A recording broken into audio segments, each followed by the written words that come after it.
So I'll try to find out the cube root of unity. So that means cube root of unity is going to be equals to what?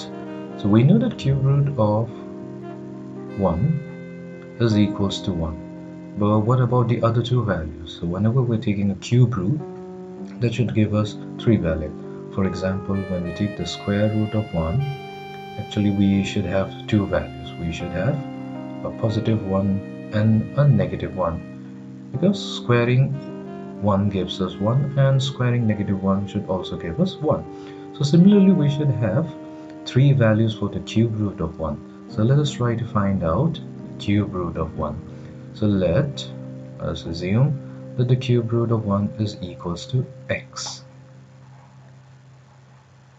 Now to get rid of the cube root, what we can do, we can cube both sides, so that will leave us with x cubed is equals to 1. Then we bring the 1 to the left hand side, and this gives us x cubed minus 1 equals to 0. Now 1 can be written as 1 cube. Now why we have written it like this, because we will be applying the identity that a cubed minus b cubed is equals to a minus b multiplied by a squared plus ab plus b squared. So let us apply this identity, and that should give us x minus 1 multiplied to x squared plus x plus 1 is equals to 0. So this means that either x minus 1, because the product of two expressions is given as 0, so that means either one of them is 0, or x squared plus 1, or both of them are 0 at the same time. So solving the first equation gives us one of the value, x is equals to 1, which is true that the cube root of 1 is 1, because when we cube 1 we should get 1. Now we have to solve the quadratic equation given by x squared plus x plus 1. So let us try to solve it. So we have x squared, so we need a 2x squared in order to convert it into a perfect square. So let's make it 2 multiplied to x multiplied to half. So doing this, we still get x, so that means we have to consider a half squared here. Since this is an extra term, we have to subtract half squared from it plus the remaining term, which is 1. So this was done so that we can write the first term as a perfect square, which will be x plus half whole square minus 1 over 4 plus 1 equals to 0.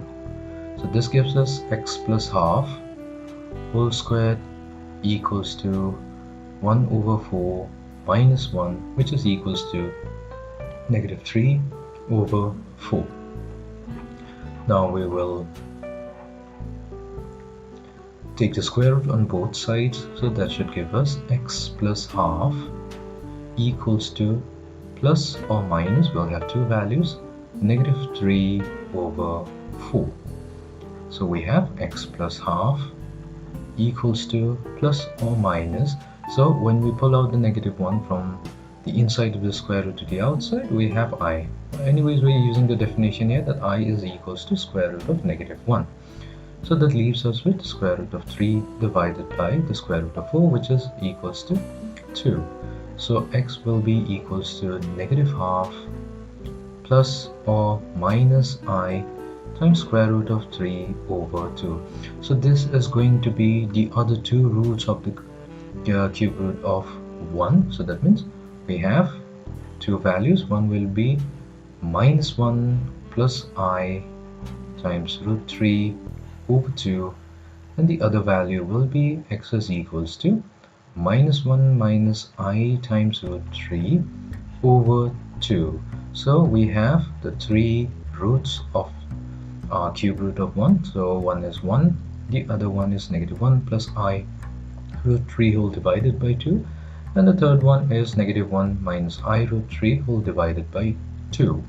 Now let us instead of calling it x, so let us call it the first. So the roots of unity, or 1, are, so the first root is 1.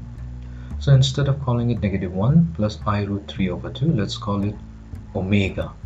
So where this is omega, and the third root is omega squared. So these are the three roots of unity. We have 1, omega, and omega squared. So this brings us some properties that we can derive out of this. So let's add all the three roots. So let's find out the sum of the roots, and that is simply equals to 1 plus omega squared. So we have 1 plus -1 plus I root 3 whole divided by 2 plus -1 minus I root 3 whole divided by 2, which is equals to 2. So we have 2 here, -1 plus I root 3, -1, I root 3. So we see that the plus I root 3 is going to cancel out with the I root 3, and we have 2 minus 1, which is 1, and 1 minus 1 is equals to 0. So this gives us 0. So when we sum the roots of the cube roots of unity, we get 0. So this is one property. So this is property number 1. So that says that the sum of the roots of the cube roots of unity is always equals to 0. Let's find out the product of the roots.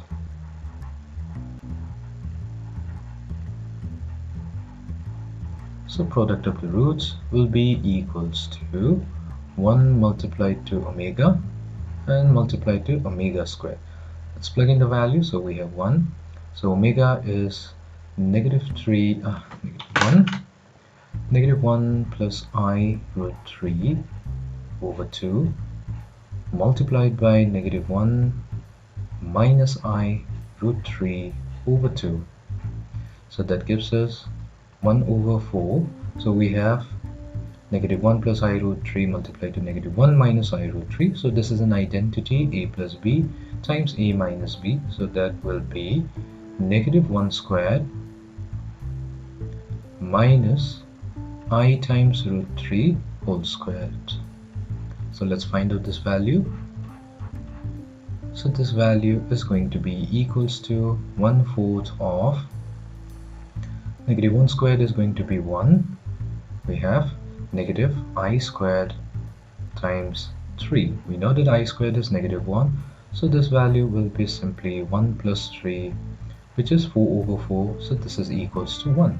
And the product of the roots, which is 1 times omega squared, which is simply omega cube. So this is the second property, that omega cube value is always 1, which is actually the product of the roots of the cube roots of unity, and the sum of the roots is going to be equals to 0.